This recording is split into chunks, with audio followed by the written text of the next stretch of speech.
The air inside the arena shifted long before the lights flickered. It wasn't the usual buzz of a sold-out crowd. It was a heavy, static-charged tension that usually precedes a disaster. In the center of the ring, the celebration for the new Women's United States champion, Julia, had reached its peak. The confetti was still drifting, and the commentary team was mid-sentence, praising the dawn of a new era. Then the feed cut. Not a glitch, not a planned video package, just a sudden, jarring plunge into darkness. The stadium screens didn't show a logo. They didn't show a countdown. They showed a live feed of the parking garage, grainy and silent. A single white SUV sat idling, its headlights cutting through the damp concrete haze. The crowd, initially prepared to cheer a returning hero, began to murmur in confusion. This didn't feel like a wrestling entrance. It felt like a crime scene being broadcast in real time. Michael Cole's voice dropped an octave, his professional polish replaced by a genuine low-frequency concern. He asked the producers in his headset what was happening, his microphone catching the frantic whispers of the floor managers. On screen, the car door opened. A pair of high-end heels stepped onto the pavement, followed by a silhouette that everyone recognized, but no one expected to see like this. Tiffany Stratton didn't look like the buff Barbie the world had memed into superstardom. There was no glitter, no pink. She was draped in an oversized black trench coat, her hair unstyled and matted, as if she hadn't looked in a mirror for weeks. She didn't look toward the camera. She simply began walking toward the arena entrance, her pace slow, deliberate, and entirely devoid of the athletic bounce that defined her career. The transition from the screen to the arena was seamless. She stepped through the curtain, the music didn't hit. There were no pyrotechnics. Just the rhythmic, metallic thud of her boots against the stage. The audience didn't roar. They exhaled a collective, ragged breath. It was a sound of pure, unadulterated shock. Thousands of cell phones rose in unison, but the usual Tiffy time chants died in the throats of the fans. They were looking at a ghost. Stratton stopped at the top of the ramp, her eyes hollow, staring not at the champion in the ring, but at a point somewhere in the rafters. The silence was so absolute that you could hear the hum of the cooling fans and the light rigs. It was the kind of silence that stays with you, a viral moment born not from noise but from the terrifying absence of it. As Tiffany descended the ramp, the commentary team fell into a heated, whispered debate that felt far too real for a scripted broadcast. Wade Barrett sounded defensive, almost angry, demanding to know how she was even in the building after the non-disclosure agreements and the medical leaves that had kept her name out of the headlines for months. The camera panned across the front row, capturing faces of genuine distress.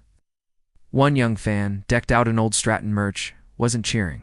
She was clutching her father's arm, looking as though she'd just seen a car crash. The divided energy of the room was palpable. Half the crowd wanted to celebrate the return of a generational talent, while the other half felt the suffocating weight of the uncomfortable energy she brought with her. She wasn't playing a character. She was a woman who looked like she had been dismantled by the very industry that promised to make her a queen. She reached the ringside area and didn't slide under the ropes.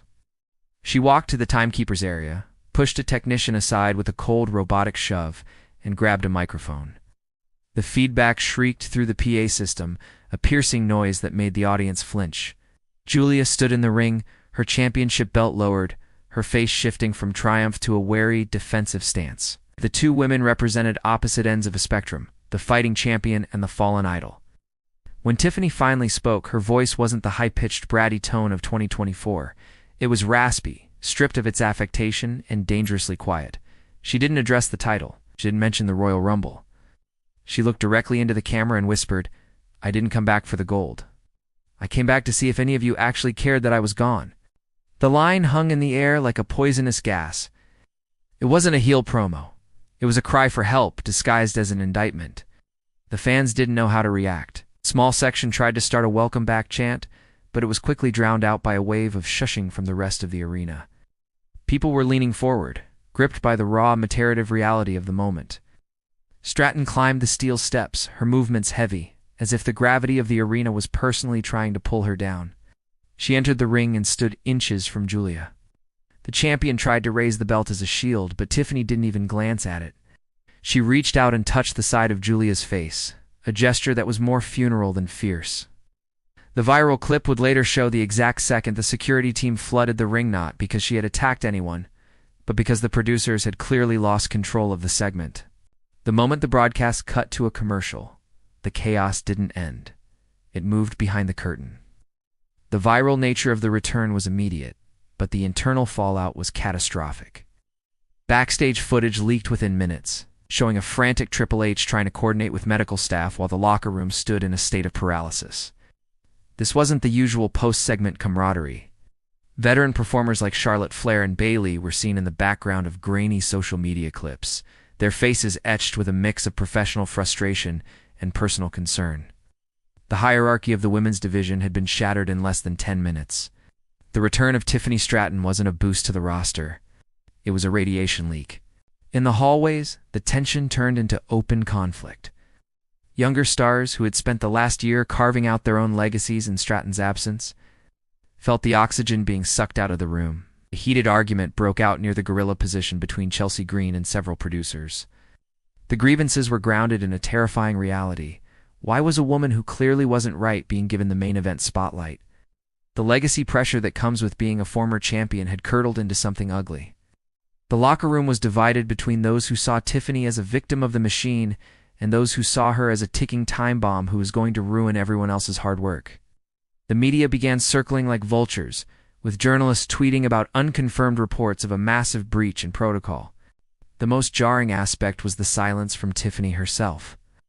While the world screamed about her on every social platform, she was filmed sitting on an equipment crate in the loading dock, still in her trench coat, staring at her own hands.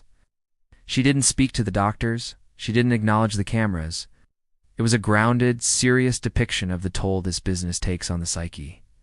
The center of the universe was no longer a gimmick. It was a lonely, desolate place where she was the only inhabitant.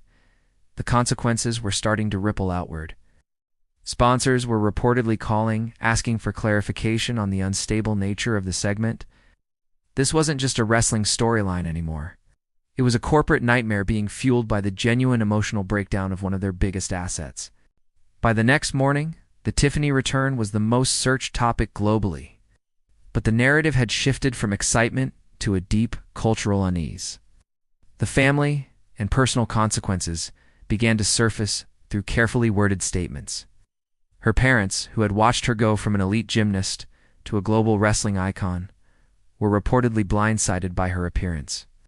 The pressure of maintaining a perfect image in the age of social media had clearly fractured something vital. The viral moment wasn't being celebrated as a great return. It was being dissected as a cautionary tale of what happens when the persona swallows the person.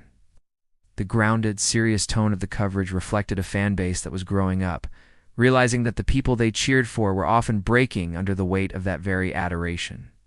Legacy is a heavy burden to carry when you're only 26. In the wake of the return, the wrestling world began to look back at Stratton's meteoric rise with a new, somber lens. Every Tiffy Time chant, every higher-esque moonsault, every carefully curated Instagram post was now seen as a brick in the wall of a prison she had built for herself. The media chaos was relentless. Late-night talk shows weren't asking about her next match. They were asking about the uncomfortable nature of her eyes on that Friday night. The industry was forced to look in the mirror. Were they promoting a sport, or were they spectating a slow-motion collapse? The grounded reality of the situation made it impossible to treat this as just another feud. Inside the WWE headquarters, the mood was reportedly somber. There was no hype video for the following week, no merchandise drop. For the first time in years, the company seemed to be following the lead of the performer's reality rather than dictating it. The viral moment had become a mirror, reflecting the exhaustion of a generation. The consequences were reaching into every corner of her life. Her relationship with the fans had changed from one of idolization to one of surveillance. Everyone was watching her now, not to see if she would win a championship, but to see if she would survive the spotlight. The legacy of Tiffany Stratton was no longer about being the best in the ring. It was about the heavy price of being the most viral person in a world that never stops clicking. The final image of the week wasn't a wrestling ring. It was a quiet, dimly lit room where Tiffany sat alone, away from the cameras, away from the noise.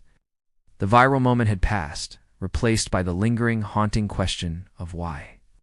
As the script of her career moved into this dark, uncharted territory, The audience began to realize that the shocking return wasn't a planned creative pivot, it was an act of defiance. Ass. She hadn't come back to reclaim her spot. She had come back to burn the pedestal. The reflective ending of the week's events left the viewers with a hollow feeling in their chests. They had wanted their star back, but they hadn't realized that the person who left a year ago didn't exist anymore. The twist wasn't a betrayal or a surprise opponent. The twist was the realization that we, the viewers, were the ones who had done this. Our demand for constant content, for more viral moments, for the perfect athlete with the perfect look, had pushed a human being to the brink of a public unraveling. The emotional depth of the aftermath made the previous years of Tiffy time feel like a fever dream. When we look back at the 2026 footage, we won't see a woman winning or losing a match.